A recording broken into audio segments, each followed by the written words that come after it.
How to fix Tonkeeper Wallet app not working. Hello everyone, welcome to this channel. I'm Emily and I'm here to help you out today. So without any delay, let's get started. So first of all, make sure that you have a stable Wi-Fi connection, and if not your Wi-Fi connection, you can switch to your cellular data as well.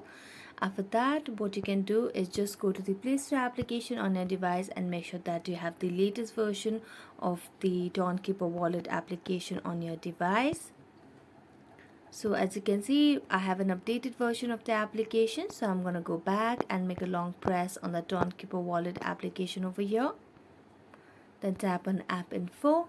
Now as you tap on App Info, it will lead you to a new page where you can see the option of clear data at the bottom right corner of the screen. So just tap on that and you can clear cache as well as clear data if it's possible.